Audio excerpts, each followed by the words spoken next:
Jawanya. Kuwi ngono sesuk bakal ana satriya kang bisa nyirnake Betari Durga lan wadya balane kuwi mau.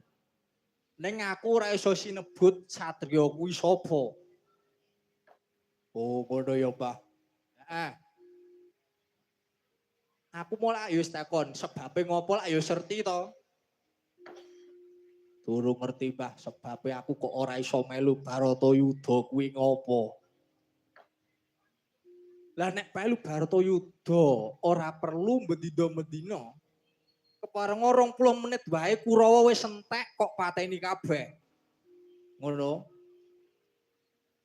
Merga kasektenmu kuwi ora tinimbang bobote saka para Kurawa-Kurawa kae. Ngono Raden Antasena. Oh ngono, Mbah. Baru nak tekon meneh. Tekon apa? Saiki arep tekon. Bedane soto karo siti kuwi apa? Sing genah, sing genah. Aku gak nek pangsulan kuwi. Jenengan iku satriya kok tekone soto karo siti apa? Lah sampean yo pelawak opo piye? Yo jane aku iso jawab wong aku mbiyen mantan dagelan. Ning saiki madeg dadi brahwana. Ngono? Oh iya, Mbah. Saiki aku bakal tekon tenan. Wong urip kuwi janjane piye to, Mbah? Nek miturut Mbah Sabdawala. Urip kuwi ana perangan. Ya kuwi lair, netepi kewajiban lan mati. Wis cukup ora usah werna-werna, ngono.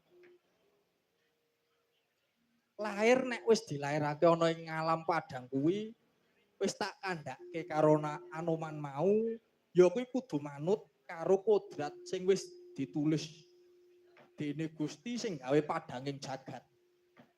Nek dadi lurah ya dadi lurah sing apik, nek dadi camat ya dadi camat sing apik, nek dadi panjak ya dadi panjak sing apik. Ngono. Diakehi nggone sinau nabuh karawitan sing apik, sing tenan. Sing pas. Aja kaya tekan kendangku, ngendangi ora pas. Metan dilokke nesu.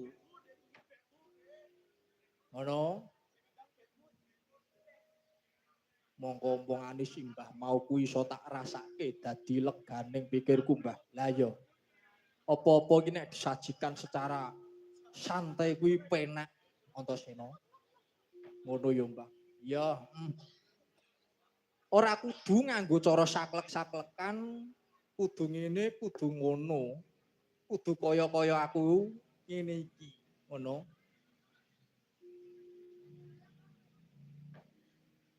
Lah saiki ngene. Gandeng sawetara wis suwi anggone jagongan kepara Raden Antasena karo Anoman tak omongi iki sedelok kas ana dayoh. Lho.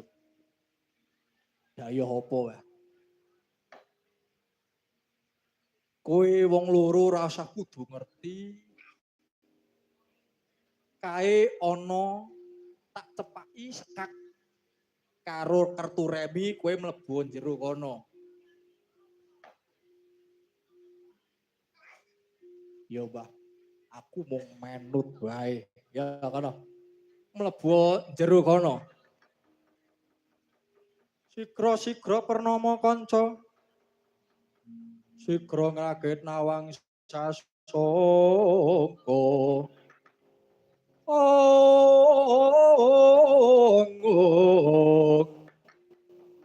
Nalendra mbek marwa sing satri gumulung.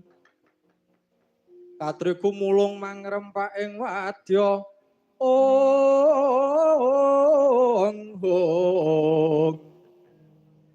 Kura kurda reh kagiri